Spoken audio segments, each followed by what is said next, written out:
you can't leave there without enormous compassion for the people of Syria. I sat with refugees whose lives had been ruined because of Assad's actions.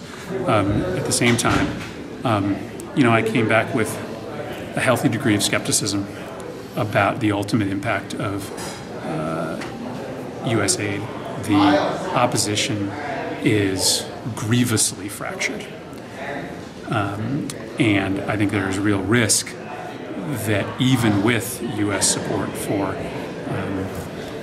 the rebels, we will end up with a fractionalized government and a significantly strengthened radical element. So, Chris, do you think we're moving to a point where America's role in the world changes from being the protector of democracy and humanitarian causes to just watching people get slaughtered because of sectarian strife and there's nothing we can do about it? Well, again, I think we have a significant humanitarian commitment, and I would argue that we should increase our humanitarian commitment. A lot of that aid is not getting into the people of Syria, and we can do a much more effective job of getting aid in. And I'm not ruling out my support for military intervention. I just think that we've made decisions in Iraq and Afghanistan without a true understanding. That's why I ask whether there might be a new world reality that limits our ability. For instance, we might give humanitarian aid, but if they use chemical weapons and we have no military response, does that mean we're just going to be sending military aid to an ever-expanding number of people who will need it? I think if there does become evidence of mass atrocities through weapons of mass destruction, then I think that absolutely should change our calculus. I think we're assessing now whether it was a very limited release of chemical weapons or whether it was or ultimately will be something. But under the argument, which a lot of people in the country have now, is if the opposition is going to be no better, what's going to be accomplished? No, absolutely. And I think that is a fundamental question. If we,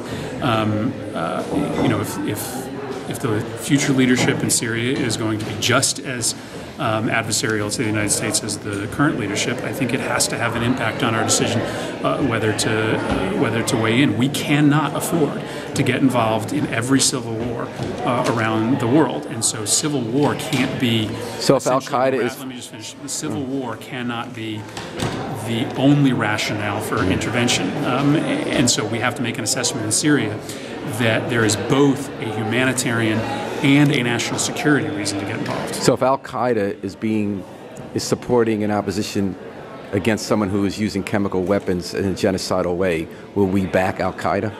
So, I think it's the Afghanistan question from the late 70s.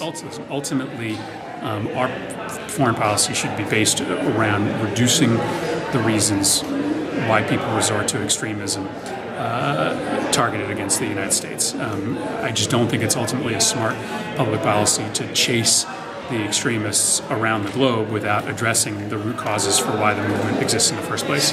So it seems like it's a frustrating position to be right now to deal with questions like this. This is I sought out a position on the Foreign Relations Committee because I think we have had far too little subtlety involved in American foreign policy, my trip infused me with the sense that none of these public policy questions are going to be simple.